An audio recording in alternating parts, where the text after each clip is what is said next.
Let me introduce to you Sovo Messina. Sovo Messina MBA is a distinguished former marketing executive with a proven track record at the Fortune 500 companies.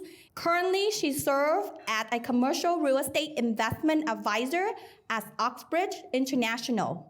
In her advisory capacity, Messina applied her broad background to offer strategic guidance across the entire spectrum of real estate investment. The core of Messina's work is her commitment to providing unbiased advice, reflecting a deep seat in dedicating to her clients' best interests. We are here for other people's, right? Please welcome our moderator, Sovo Messina. Good morning, everyone. Before we begin with our panel, I would like to take a brief moment and talk about why this event matters to me. As Angel mentioned, I'm a commercial real estate investment advisor with Oxbridge International, and I see a lot of my team members here today. With Oxbridge International, we have over 40 years of experience in commercial real estate. Coming from a Fortune 500 company, we have affiliates all over the United States as well as internationally. We have experts in all the asset classes, multifamily, hospitality, acquisition, leasing, name an asset class, we have an expert in it. But the thing that matters to me a lot when it comes to our firm is that we are truly there for our clients from the beginning of the transaction till the end. And, I mentioned that I talk a lot, and one of the reasons that I talk a lot is that we help our clients to navigate the relationship with the cities, to select the right contractors for their specific transaction, basically put together a team of stakeholders that will help them to streamline the process of the real estate transaction. If you have any questions or would like to talk with us, you can approach any of my team members or grab one of my business cards there, and I'll be happy to talk with you. Okay, now let's get to our panel. I would like to invite our panelists, Steve Becerra, Marty Leftton, Kiana Argani, and Helen Chong. Please join me on stage. Look here. I would like to ask each of you to give a brief bio introduction. And Kiana, as you have the microphone, can you please start? Hi there. My name is Kiana Aragi. I am an attorney at Cobblins Patch, Duffy & Bass in San Francisco. We're a large mid-size law firm. And I'm part of the real estate group, but we have different practices: litigation, employment, trust and estates, and corporation. There's a lot that I'm not thinking of, but focus is on real estate. I live in Millbrae, and I have been in the Bay Area almost all of my life. And this program particularly appeals to me because I have a very strong vested interest in seeing the Bay Area continue to grow, and being in San Francisco and watching sort of a decline over the past few years, and also seeing the positives. I'm excited to be part of the process that brings it all back. I'm Marty Leftton. I own SV Commercial Lending. I've been in lending for, 10, 15 years. I have a bizarrely strange financial background. I'm old, so I have lots of experience, and I take a rather holistic approach on just about everything in my life. And I'm a big believer in protecting clients, regardless of what it means to me personally. That's the bottom line. I've known quite a few of these people on the stage here, with the exception of this young lady, for quite a while. And I'm looking forward just to contributing and answering any questions you guys might have. Hi, my name is Steve Becerra. I'm the CEO and founder, along with Rachel Becerra, of Oxbridge International. Been doing commercial real estate for roughly around 42 years, starting to get the hang of it. I'm very proud of our team. Sovo, of course, one of our members. Like she said, I couldn't have done a better job of describing what our firm is about than what she's already laid out. But one thing I do want to add, we are in a global market here. Silicon Valley is one of the top global markets in the world. The U.S. is one of the top most stable economies in the world. And because of that, there's no better place to be on the cutting edge of commercial real estate, I feel, than in Silicon Valley. And I'm glad to see that some of the people colleagues I've had here have really been on the cutting edge of what's really been going on, not only through California, Bay Area, but also the nation as far as turning things and how transactions are transpired. But anyways, I hope you get a lot out of this. I know so we'll put a lot of work into this.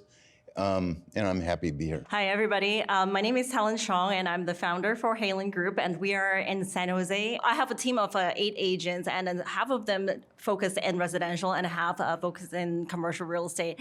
But another part of my job is that I'm really big with CCIM Institute, as you see on my title here. I'm one of the board of directors right now at the CCIM Institute. We're a global commercial real estate organization. Thank you, everyone.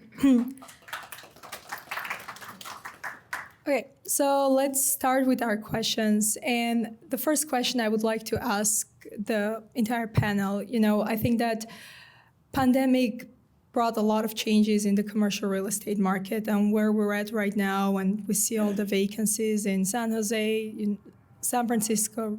It's the aftermath of the pandemic, right? So how has the pandemic's aftermath, particularly those challenges of finding tenants and the increase in the development cost, affect the Bay Area commercial real estate? And what strategies are being considered to navigate those major issues?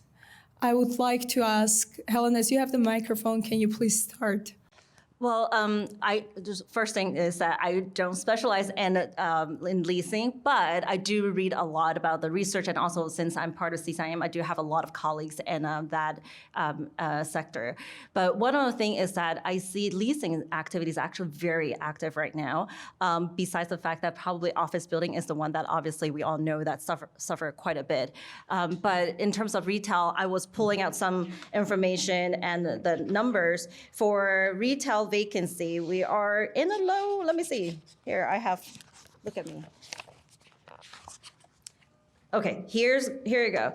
I have industrial vacancy at 7%, retail vacancy at 4.5%, and while office vacancy at 14.9%. These are the numbers for San Jose, city of San Jose. So, and a lot of times I think that I just feel like the increase in development costs is an issue. But I see a lot of developers that stop developing right now because of the cost and also high interest rate. But we're probably going to see a lot of them starting back up. But I think Eden Housing probably will have a lot more comments about this. And I'm going to let Steve talk a little bit more about development. So there's a lot of aspects there as far as pandemic, and every asset class is different, as we know. One of the things that have kind of still been forging ahead, and a lot has to do with the timing it takes to get these projects entitled. They were entitled way before the pandemic, and so now they're just coming through the pipeline.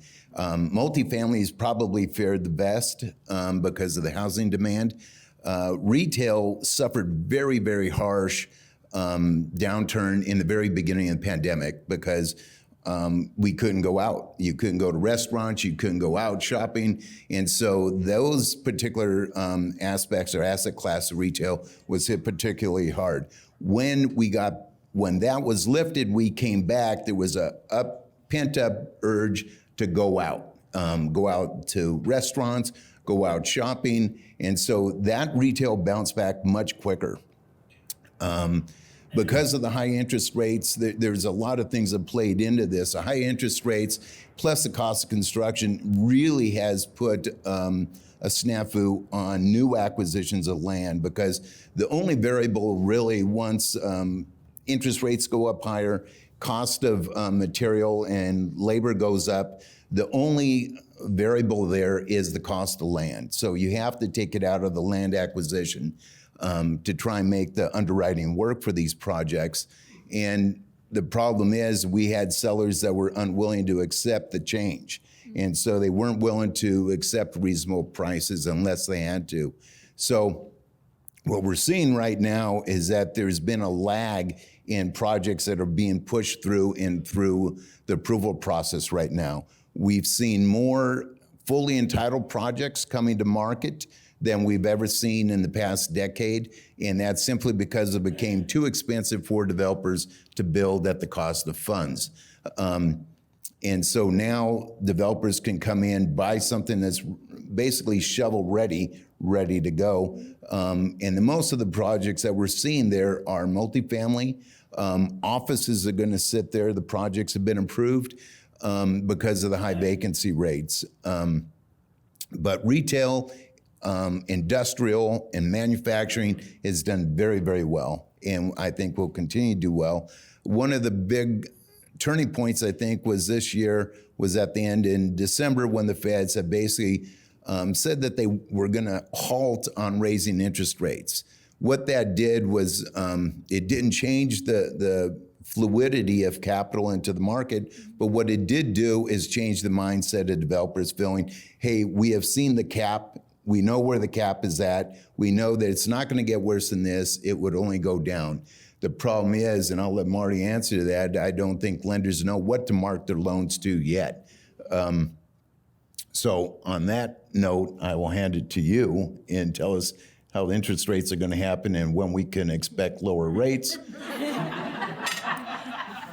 The reality is, who knows? I mean, if you look at this, we're just going to adjust based on whatever the interest rates do. If you're trying to guess, good luck. I mean, and anybody says, well, we know there's going to be, how many decreases did the Fed say they were going to do at one point? 4. There was 4, and then I heard 8, and then I heard, well, we may raise rates. In other words, they're adjusting based on what they're reading in their indicators.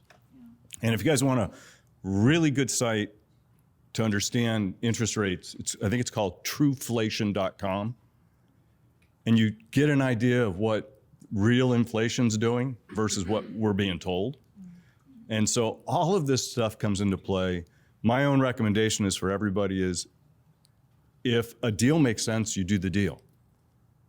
And you do the deal under what I would say conservative variables, estimates on your part. Don't be aggressive to do a deal. That's a great way to lose a lot of money. But in the meantime, I'm with Steve. I think interest rates have probably peaked. But if we get some surprises on, the economy's heating up too much, then they'll do something. Hence, I like deals that work regardless of interest rates. Those are the ones I think people should be doing. Something here, I agree with your point, Marty, that interest rate should not be the biggest factor when you're deciding whether or not to invest in a project, right?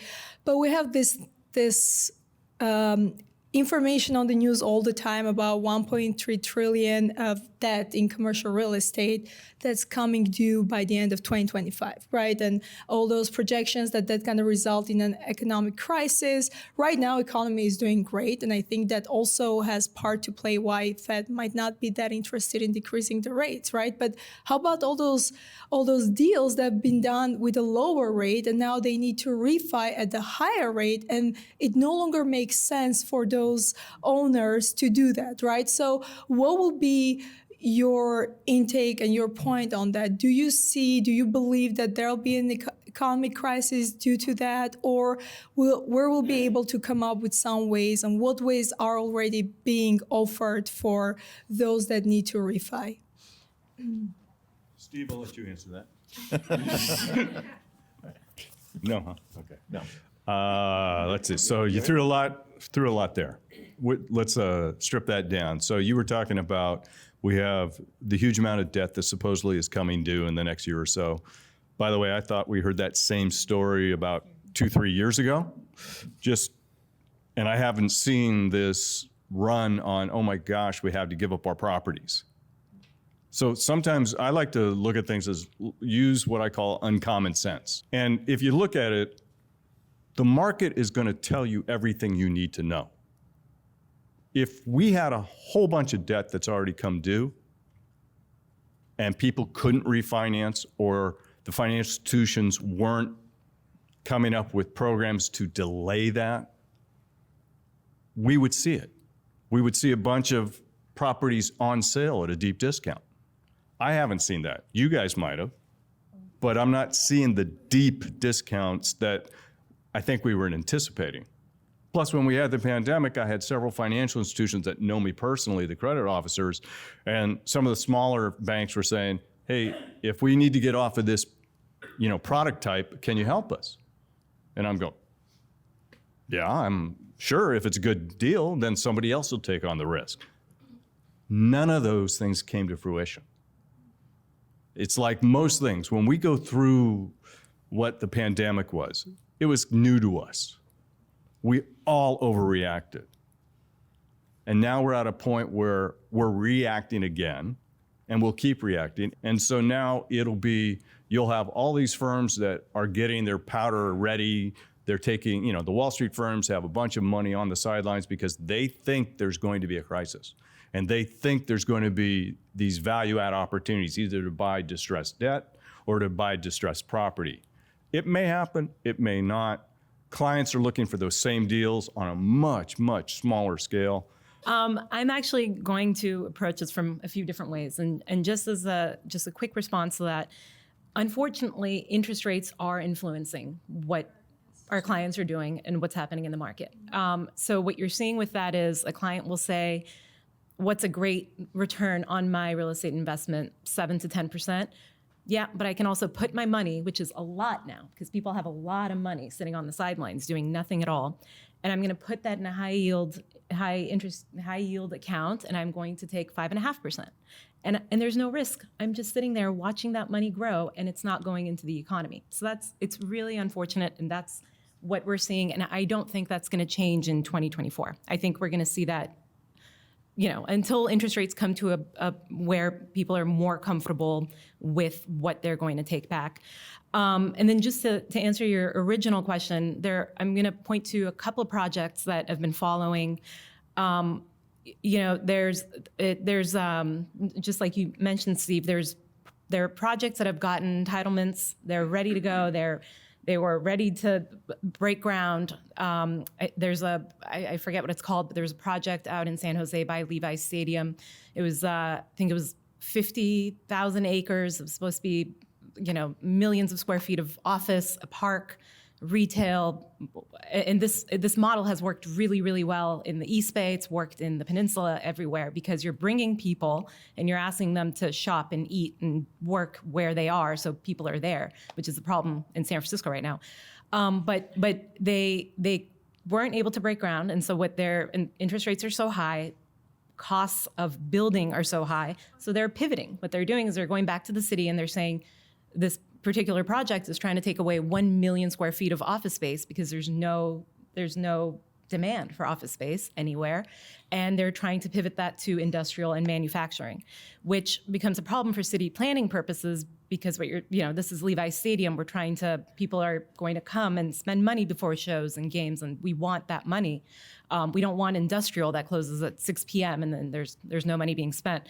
They're also trying to do mixed use, which is all the rave right now. You see it in Austin and Dallas, and that's where money is. You bring people in, you have retail downstairs, you get people upstairs in condos and hotels and whatnot. I think that's where people are pivoting, and that's where money's going. Idea was of that development, right? Is government supporting those developers, helping to streamline the process, make it faster for them to get this title and go into the development stage? Yeah, I'll say, but there are proposals for, in San Francisco, if you're not going to knock down a building, CEQA requirements are being taken away. I think, just to streamline the process. And this, I think, 7-8 years ago, going back to the city and saying, I want to take 1 million square feet of office space and make it industrial next to Levi's Stadium, they would have laughed. And now they're saying, we appreciate that they're trying to, pivot. See, I'll piggyback off of that. There's the government agencies really are the key, right? And they begrudgingly are adjusting, and it's never fast enough for developers. Okay, we've been involved in a few of those projects where they had to be retooled basically, and mindset that we've experienced has been that, we just reviewed this project. It took 3 years to get it approved. And now you want us to relook at it again. And we're saying, unfortunately, the economics of the whole project has changed. In order for this to, get started and get across the finish line, we need to rezone this and retool it. So they are doing it. Is it fast enough for developers? No. We're going to see a lot more of that, I think. The city's housing is one component, right? The state have come down and set the housing mandate. And what they did is they told these counties and cities that you have to have a new housing plan in place. And if you don't, we're going to allow builders to come in and do what's called the builder remedy. Okay. And we've got a handful of these projects already done within the city, or applications within the city of San Jose, Morgan Hill, Mountain View. I think even Saratoga and Los Gatos are under the same pressure. And what that's supposed to do is streamline the process where they could take commercial zoning and make it zoned for multifamily or residential.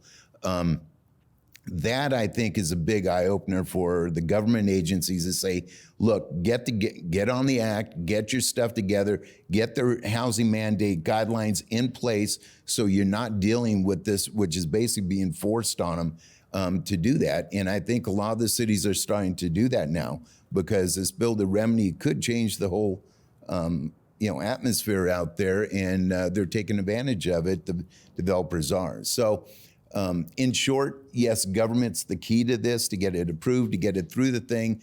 And they've got to work hand in hand. One of the benefits about our firm being international and domestic is that, there's very few states in the U.S. that have such an arduous process for entitlement as California does, okay? Literally takes years, okay? We've had a developer that went to Florida because they got tired of California, and they got a 1,400 housing project done in 4 months. Would have taken them 14 years here. But that's just to give you an idea. And I think once our government picks up on this, that it's going to solve a lot of problems. Can I just add one Yes, more of thing course. about the development, what you just mentioned about the timeline? There is a project, Cambrian Park Plaza and Cambrian area. You guys know about that one? Yeah, I remember I would tell my son when he was in kindergarten that I was like, oh my gosh, this is gonna completely change and become like a mixed-use project, and it's gonna be beautiful. We're gonna have restaurants, and and then he's now in middle school, still hasn't broken ground yet. And that was, and I agree. And in terms of the government involvement with the development, I have to say that I'm very proud of the city of San Jose right now with the mayor, very business friendly, and he is really working very hard to streamline the San Jose permitting process. I actually had talked to the office, the mayor office, and he was telling me that they had hired 100 project designer to the city just so that they can help streamline the process. So I'm very proud of City of San Jose right now. Yeah. I completely agree, and the same with City of Santa Clara. They've been great. Like every time I schedule, they do streamline it. You just schedule an appointment now with them versus going there at 8 a.m. waiting to see someone, and then they will tell you there are no appointments anymore. So they are working on that. And we're actually neighbors. So I remember we bought our house in Cambrian in 2019, and there was this whole talk, oh, the project is going to change. The traffic will be terrible. Yeah, nothing has happened.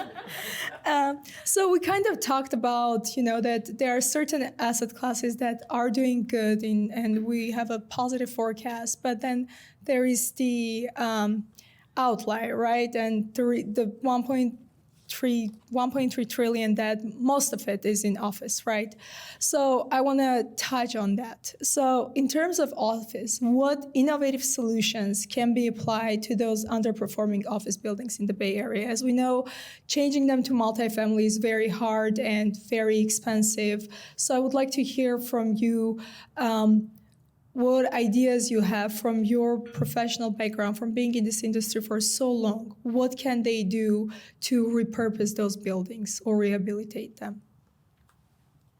Well, my only comment is that I know, again, City of San Jose, they have a lot of flexible zoning right now. So they're very open to do that. But then at the end of the day, it's about the construction cost, the cost, how much it's going to cost. Because a lot of times it's not just about, okay, if you want to repurpose an office building, but then the way it's designed, because every residential unit, you need to have windows, you need to have lightings, but then office building, they can be really big. So what do you do with the interior portion of the office building? So it requires a lot of creativity to design that in order to make it work. But yeah. Well, I could take a case that our firm has right up on North First and Montague, formerly Sun Micro's headquarters and Micron's headquarters. You know, we have 2 buildings, about 250,000 square feet between the 2 of them on just 9.2 acres there, and been vacant since 2015, okay? What do you do with this? And so one of the proposals from a developer looking at this is to basically demolish one of the buildings, keep the newer one, and take 2 to 3 acres of that and build apartments on there, which I think is an excellent plan, because we have a VTA station right there that could take them down to downtown. If they're going to work, whoever ends up occupying that office building, literally walk across the parking lot and use some of the grounds for a park area. I think that that's what we're going to start seeing. I think the footprints for larger employers is going to shrink. They found out during the pandemic that, you know, the typical, 150 square feet per employee is down to probably less than 100 square feet per employee. So their footprint, office footprint, is going to be much less. You know, we see that happening with Google, stop construction. They're rethinking their massive project in downtown right here.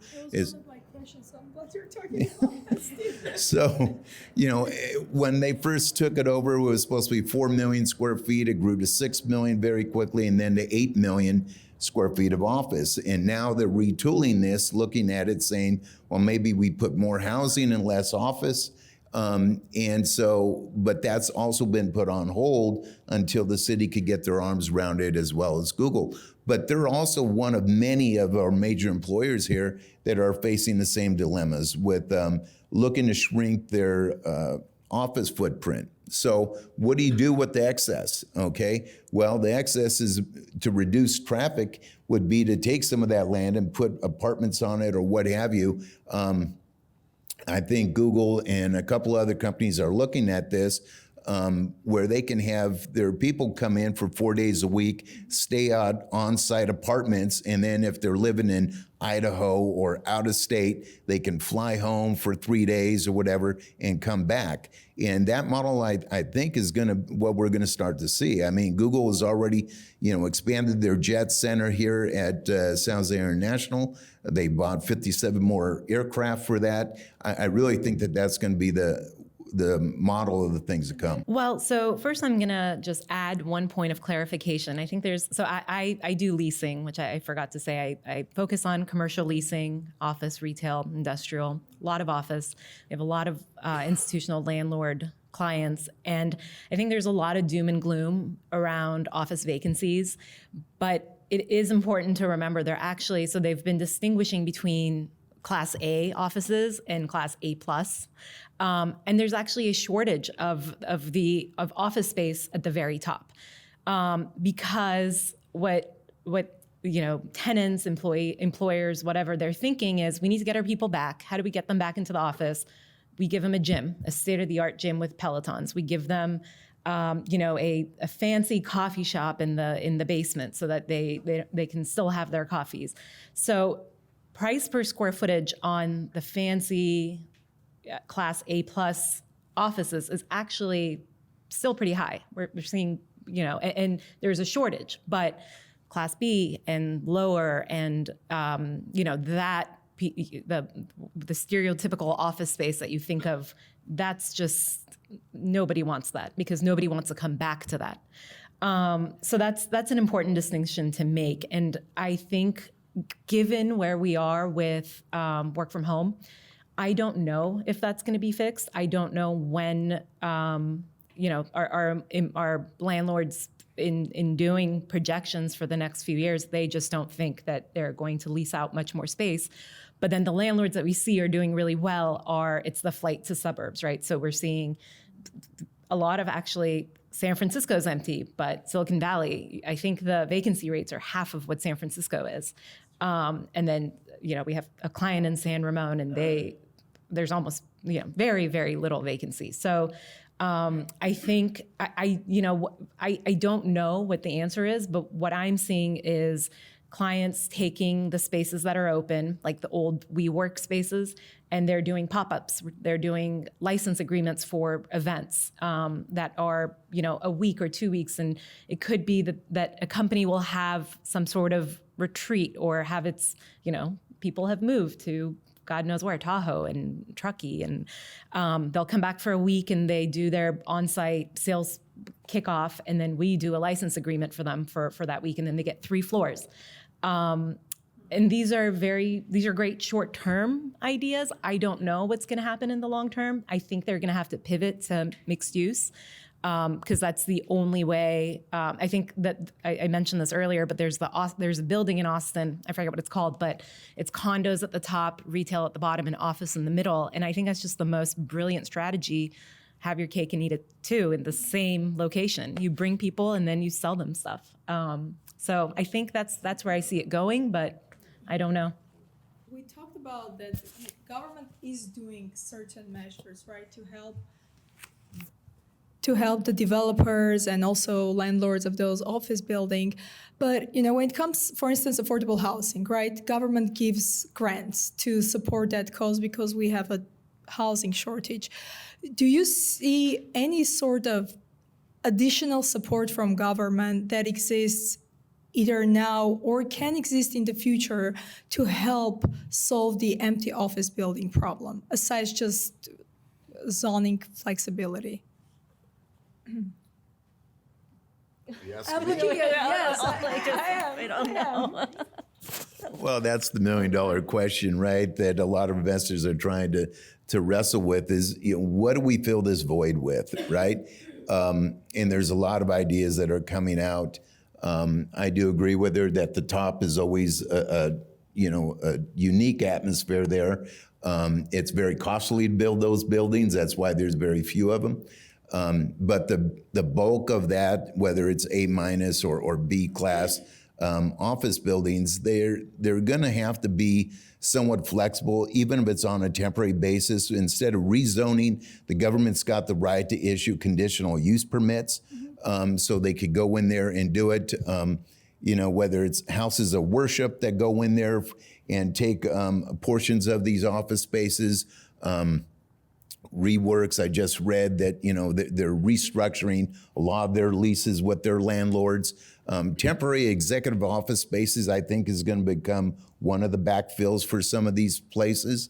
I also think that some sort of retail we see in San Francisco, I know that there was sections there that they've made multi-level retail. And I think that that's going to start to come because retail is really the flower child right now that is seeing a lot of revitalization coming through. So you could put them, you could fill a building, let's say we've got a 6-story building, different floors of different retailers where people could come. They got plenty of parking. There's a VTA station there.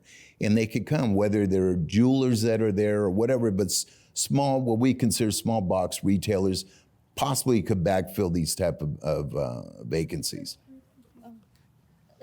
You mentioned retail. I think that's a really good point, is that the high-end retail, even though there are a lot of malls that are not doing very well, but then the high-end malls, they're actually doing much better than the middle ones. Especially in San Jose. Especially in San Jose, exactly. The luxury market, in the sense that it's always doing a little bit better than the middle market, unfortunately or fortunately. So I think that's a really great idea, is that some of these places can be converted and then do some more like high-end mall. And in terms of, like, for example, Macy's closing down 150 stores, as a matter of fact, recreational. A lot of these, like pickleball courts, a lot of people who like to play pickleball, you start seeing a lot of them taking over these old department stores, or indoor football. gosh, parents, we as parents, we all think our kid's gonna become a athlete, professional athlete one day, right? So they pay a lot of money. And literally one of my team members is working with a group to find indoor football, like a warehouse and also or department store just to fit in. And parents pay so much. And we have parents from here actually follow the coach all the way down to SoCal just so that their kids can follow to continue to do indoor soccer. So just saying, I think retail, even though we see a lot of these department store closing down, but I feel like there's still a lot of usage for that. I think my direct response to that would be, unfortunately, I don't think there's much that can be done to help because yes, you can relax the easement process. Yes, you can relax, not the easement, the entitlement process. You can relax you can streamline, you can make it faster, all of that. But money is expensive and nobody wants to spend the money right now to convert. So what I'm saying is they're doing the least amount of work possible to make money and keep that money, sit on the sidelines and wait. And when interest rates are low, then get in and do something. So, there's a lot that can be done on paper. I think the most powerful thing that can be done, and I know everyone's gonna hate me for this, but it's mandating return to office. People have to go back to the office. People have to use the space.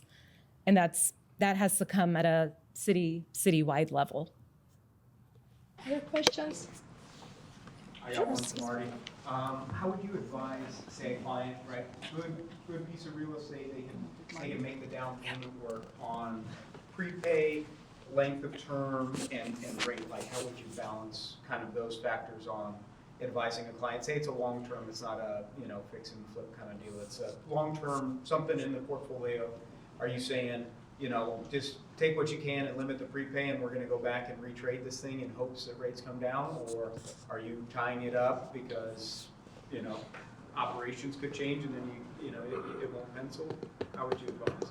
That's not a tough one. If I fall asleep, it's a good answer, right? I like having flexibility. I always pretend it's my own money. So depending on what the client's situation is, and I mean their whole situation financially, if they said, hey, I'd be more comfortable tying up this for the next 10 years and I'm willing to pay 6-7%, and then we had a discussion, say, but would you rather have the ability to refinance in 3 years to bring it down? It's all good. That's going to be where we decide strategically what's in their best interest. I personally want the flexibility because if I can get the rate down 2%, I'm making a lot more money, right? But some clients, when you go to their kind of like need hierarchy, that's going to make them nervous if they're more conservative, and then others are so much more aggressive, going, absolutely, I want the flexibility. I don't know if that addresses what you're asking or not. I think you made, if it was your money. So if it's your money, are you doing a 3-year no prepay and just kind of? I'm leaning that way all the time right now. But again, I will get clients who want that certainty, and that is more important. I have to adhere to what their needs are. I will certainly have the conversation though, but we're just at that time. We were spoiled for so long with these low interest rates, and candidly, there's a few people on the panel here that are old enough to remember higher interest rates. And I mean, I heard my pacifier was really expensive. that was good. I like that. But I mean, when I was really a lot younger, and some of you weren't alive, and I had hair, thanks, Steve. I mean, we had interest rates over 20%. We were dealing with that back in, what was that, 1981-ish? Yep. And so you compare, you had to make business decisions, whether it was 12, 15, 17, 18%, to where we are now. And I think we all have short memories. And if you haven't been around for very long because you had a pacifier, you may not recall those higher interest rates. It's cyclical, it's painful when you're in it. But again, if the business opportunity is strong enough, you'll do it. And we did talk about on the phone, Sova and I, What I'm seeing most things going on right now is I'm seeing most of the money's going to owner user, because they're making a choice, right? Their choice is, do I keep leasing and I get to write off the lease, or do I hopefully pay about the same, maybe a little bit more, and I get depreciation write-offs, but now I'm building up equity. That's a much easier discussion than straight investor. I hope that helped a little bit. So I have a couple of rental houses, and if I wanted to do a 1031 exchange, I can only do it with like property, right? I can't do it with commercial, but. You can. So like property is, Investment. We do a lot of. we do a lot of that. And it's, yeah. So like property, as far in the eyes of the IRS, is you've held these for investment. So an investment property for another investment property would be like for like. You couldn't sell investment property for land, okay? That'd be a different hold. A lot of people now, they're basically moving from their rental properties to triple nets because it's an easier asset to manage. And sorry, what did you hear exactly?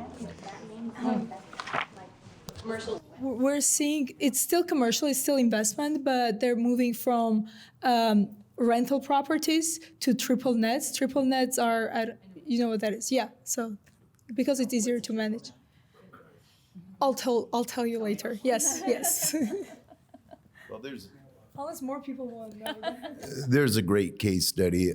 Our president, my daughter, just did a deal for a clients of ours that had a rental in Aptos that they thought they were getting $4,500 a month from. And when we questioned them about the investment, you know, we asked, does the tenant pay your taxes? And they said, no.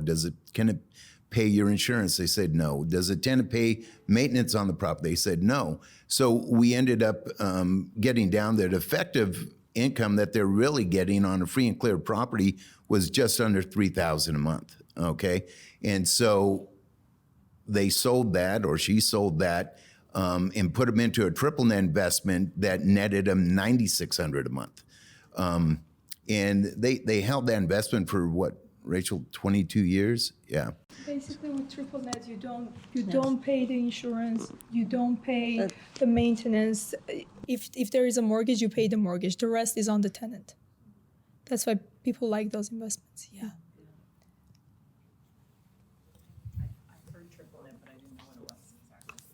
So there were a couple of things I would recommend. Don't assume anything. But seriously, get advice from people that can maybe give you a different perspective. Because clients, as much as they think they know a lot, often they don't. And many clients, you know, like most of us who are homeowners, we're sitting on hopefully a lot of equity. And when we eventually sell, there's, you know, you get a write-off. If you're married, you get like, what, $500,000 exclusion, et cetera. Then you pay capital gains. And if you have if it's worth a lot, you're gonna pay a lot in capital gains. But there are strategies to avoid that. I mean, there are ways to move out of your house, rent it out for 2 years. Then it becomes an investment property, just like your investment properties. And now you open up the world of what you could exchange into and avoid the capital gains. Plus, you also can take the $500K. So I hope you all got some insights on what the 2024 looks like. And I would say, if I could summarize, I think it's quite positive what we're going to see next year. Not for developers, unfortunately, but the rest of asset classes will hopefully do better than we even anticipate. And I would like to thank you all for coming here and thank all the panelists for coming and giving us their knowledge and their insights. Let's give a round of applause for them. And hopefully you will follow our council Business Forward every first Friday of every month. We have amazing events, and I hope to see you come back and join us for the other ones that we're gonna host this year. Thank you all. Go back to networking. Okay.